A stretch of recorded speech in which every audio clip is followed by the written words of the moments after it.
Samuel, nós vamos conhecer um pouco sobre a história do Samuel. Ele pratica o esporte parapente, né? E devido ao acidente que ocorreu com o Gustavo, nós vamos falar um pouco sobre o esporte e o que causou, né, o acidente.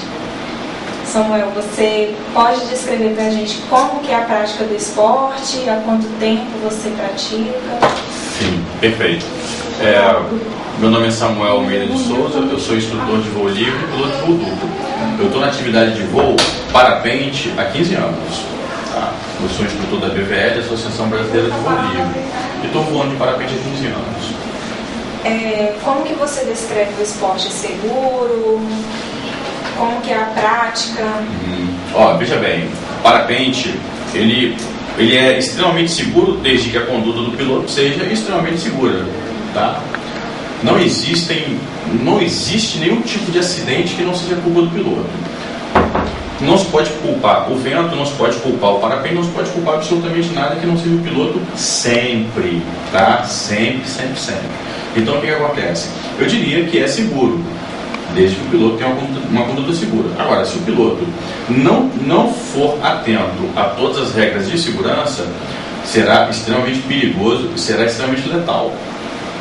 As técnicas para chegar a fazer o voo, como que é o início, é o processo, quanto tempo dura? Veja bem, existe muita diferença de didática de escola para escola, né? Eu posso responder pela escola que eu faço parte, que é a Nortear Voo Livre. É uma rede de escolas que tem no Espírito Santo, tem em Campos, tá? São várias escolas. No nosso caso, para o aluno chegar a ter instrução na rampa oficial, por exemplo, no nosso caso aqui o Mirante, algo em torno de 5 a 6 meses até ele chegar lá. Então, como começa? Além da parte teórica, onde ele vai aprender de forma teórica a respeito de sustentação, porque o parapente voa, a respeito de sustentação aerodinâmica e também meteorologia e esses tipos de assunto, ele também vai treinar muito. Treinar voo livre é extremamente cansativo. O aluno começa em solo plano, tá? No solo plano ele não voa, mas no solo plano ele fica fazendo a simulação, ele fica repetindo o mesmo procedimento que ele fará em uma rampa. Então, depois que no solo plano ele adquiriu as técnicas necessárias para aprender a decolar, ele vai de morrinho em morrinho, vai aumentando o seu nível até chegar na rampa. E isso pode levar, pela nossa experiência, algo em torno de 5, 6 meses. Dependendo, às vezes até mais. Em relação ao acidente que aconteceu com o Gustavo, as pessoas ouviram falar, para quem não entende como que é feito, como que são as técnicas do esporte, o que levou quais as causas do acidente? A primeira coisa que eu preciso deixar claro é que o que a gente está comentando aqui são aspectos técnicos, tá? Então, o que eu vou falar é dirigido na técnica da situação, porque o Gustavo era muito amigo meu. Eu senti demais a perda do Gustavo. O Gustavo era um cara que eu sempre fazia questão de ter perto. Quando o Gustavo me ligava dizendo que ia para a rampa, eu ficava muito feliz, tá? Eu estou fazendo essa introdução para depois dizer para você que infelizmente o Gustavo errou. Nesse dia o Gustavo cometeu uma série de erros que culminaram nisso daí. O principal motivo do acidente do Gustavo foi sua proximidade com o relevo, tá? O Gustavo tinha consciência que voava em um determinado local, que é esse da colisão. Exatamente nesse local existia turbulência. Ele sabia disso, ele sentia isso, ele via isso, ele percebia isso, assim como todos os outros pilotos também perceberam. Mas ele não se afastou do relevo. Então o que acontece? Quando você voa turbulência, o parapente, por ser flexível, ele pode sofrer colapsos, fechamentos. É interessante deixar claro para as pessoas que o fato do parapente sofrer colapsos não quer dizer que seja algo anormal. Não é anormal, é comum.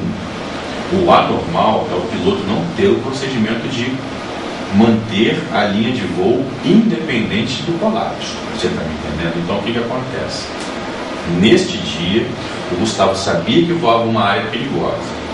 Ele se manteve lá. Ele foi convidado a sair, ele foi chamado para sair de lá pelos outros pilotos. Ele se manteve lá. Por consequência da turbulência, o parapente dele fechou. Seria algo que ele deveria ter controle para a situação. Não sei por qual motivo, ele não teve o reflexo, não teve a atitude necessária para manter o controle da situação. Então, quando o parapente fechou, ele entrou em giro e, pelo fato de estar muito próximo do relevo, que foi o erro principal do Gustavo, ele colidiu. E colidiu muito forte, muito forte. No caso, o piloto em si ele já vai preparado tecnicamente para agir nessas situações. Pergunta interessante. A princípio deveria estar.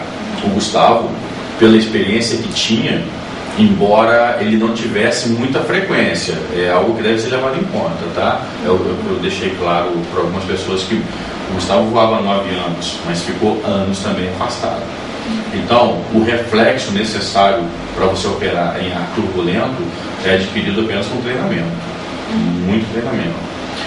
A situação que o Gustavo voava não era grave em termos de turbulência, mas faltou o reflexo necessário a ele para ter gerenciado o problema. Mas lembrando sempre que o primeiro erro foi estar próximo ao relevo, tá? Então foi isso daí. No caso do Gustavo especificamente, até onde nós sabemos e das várias vezes que eu voei com ele, ele tinha os reflexos necessários. Mas no dia, talvez não fosse o dia para ele estar voando. Porque voar é o seguinte, as pessoas às vezes me procuram para ter instrução de voo e entram com a seguinte retórica: eu quero aprender a voar para desestressar. Olha, dificilmente você vai desestressar voando, porque o voo em si já é estressante. Então, às vezes, acontece da pessoa estar chateada, ou ter brigado, ou ter algum tipo de desentendimento e ir voar. O voo fica horroroso. A pessoa não se concentra e está suja. Exatamente. Você vai voar quando você está feliz, em termos do que seria correto na operação. É quando você está feliz, então você vai comemorar a sua felicidade voando. Agora, ir voar com o seu perfil, não estou dizendo que é o caso do Gustavo, tá? Mas, pelo fato de ele não ter reagido como se esperava, pode ter sido um dia que ele não poderia estar ali. Então, Samuel, para fechar, você tem como definir como esse esporte para você? Olha, eu já nem sei mais como definir isso. Eu sei que voo livre é uma filosofia. O voo livre é uma filosofia. Para mim já transcendeu há muito tempo de apenas esporte, já passou pelo comercial e já faz parte da minha vida há 15 anos, entende? O que eu posso dizer é o seguinte: voar é algo que vale a pena. Voar, sem dúvida nenhuma, é algo que vale a pena. Você decolar de montanhas, ganhar altura sem uso de motor, voar distâncias sem absolutamente nenhum uso de motor, é algo realmente interessantíssimo. Agora, jamais entre para dentro dessa atividade com negligência ou com soberba, tá? Ou o que é pior de tudo, com falta de humildade. Vá para o voo respeitando o voo. É isso.